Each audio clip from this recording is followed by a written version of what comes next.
You think 60 to 70,000 thoughts in one day.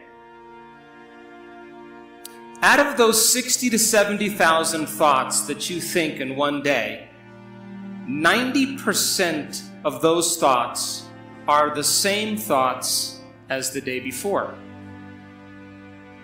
So if you believe that your thoughts somehow are connected to your life, then the same thoughts always lead to the same choices.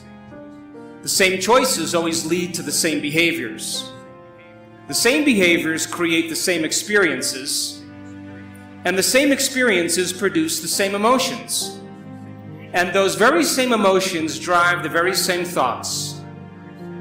And your biology, your neurocircuitry, your neurochemistry, your neurohormones, and even your genetic expression is equal to how you think, how you act, and how you feel.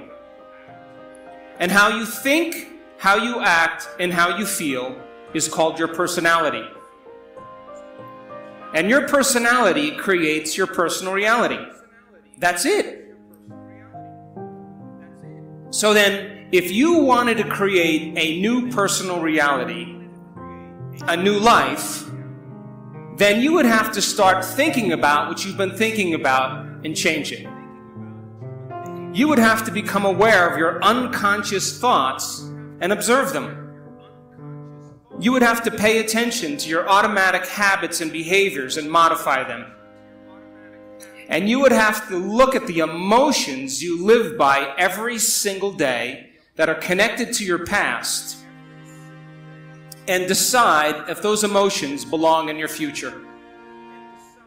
You see, most people try to create a new personal reality as the same personality, and it doesn't work. You literally have to become someone else. So your brain is organized to reflect everything you know in your life. Your brain is a record of the past. It's an artifact of all the things you've learned and experienced to this moment. So if you wake up every morning and get out of bed on the same side, shut the alarm clock off with the same finger, shuffle into the bathroom and use the toilet like you always do, go and get a cup of coffee and drink coffee out of your favorite mug,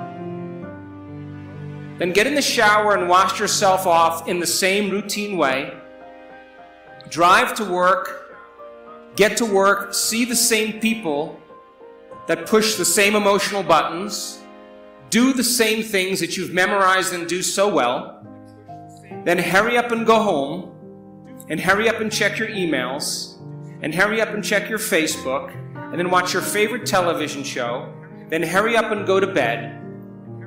Here's my question. Did your brain change at all that day? We could say that you were thinking the same thoughts, performing the same unconscious actions, living by the same emotions, but secretly expecting your life to change. So there's a principle in neuroscience. And the principle says, nerve cells that fire together wire together. So if you're thinking the same thoughts, making the same choices, demonstrating the same behaviors, reproducing the same experiences that stamp the same networks of neurons into the same patterns, and then produce the same emotions, you're going to hardwire your brain into a very finite signature. Because as you fire and wire the same circuits in the same way, those circuits begin to become more connected. And by the time you're 35 years old, this is science now, we become a set of memorized behaviors, unconscious habits, automatic emotional reactions, beliefs and perceptions, and even attitudes that function just like a computer program. And if you do something over and over and over again, the repetition of those actions over time conditions your body to know how to do it better than your mind. And a habit is when your body knows better than your mind, where you've done something so many times that the body now knows how to do it better than the brain. And so 95% of most people's behaviors, attitudes, thoughts, beliefs, emotional reactions are subconscious programs. So why is that important? Because you're here to learn new information. And every time you learn something new, you make new connections in your brain. That's what learning is. Learning is forging new synaptic connections. Physical evidence as a result of your interaction in the environment and the footprints of consciousness is called learning, making new connections. And the Nobel Prize laureate Kandel in the year 2000 found that when people learned one bit of information, they doubled the number of connections in their brain from 1,300 connections to 2,600 connections. But if they didn't review that information, if they couldn't repeat it, if they couldn't remember it, those circuits pruned apart in hours or days. So if learning is making new synaptic connections, then remembering is maintaining and sustaining those connections. Because if you are not defined by some vision that is bigger than you, and you are not passionate about that vision, then you're left with the old hardware of the past in your brain, and you will be predictable in your life. So would you agree then? New thoughts, new information should lead to new choices. New choices should lead to new behaviors. And new behaviors should create new experiences. And new experiences should produce new emotions. And those new emotions should drive new thoughts. And that's called evolution.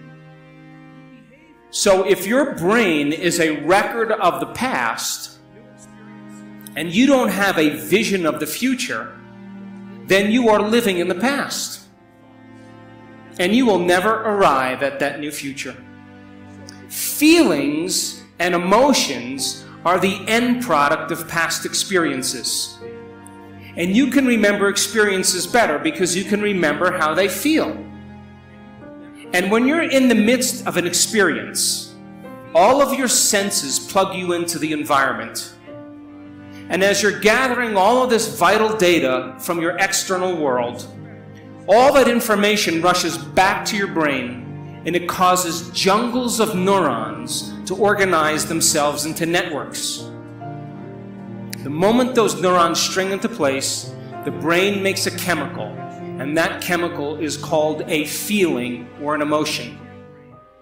And once you feel that emotion, you create a long-term memory. Now reason this with me. If feelings and emotions are the end product of past experiences, and you are feeling the same way every single day,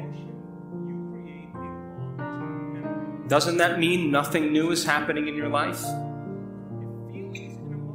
And if those feelings and emotions drive certain thoughts, and you can't think greater than how you feel, because you had events in your life that have branded you emotionally, and you feel sadness or guilt or shame or unworthiness or insecurity, all of those emotions are created from past experiences. And when you feel those emotions, and those emotions drive certain thoughts, and then those thoughts make certain chemicals for you to feel the same emotion, and then those emotions drive certain thoughts, the repetition of that cycle then conditions the body to memorize that emotional state better than the mind. And now your body literally is in the past. Because if you can't think greater than how you feel, then you are thinking in the past. And so most people then spend the majority of their life talking about why they never arrive at their vision of the future.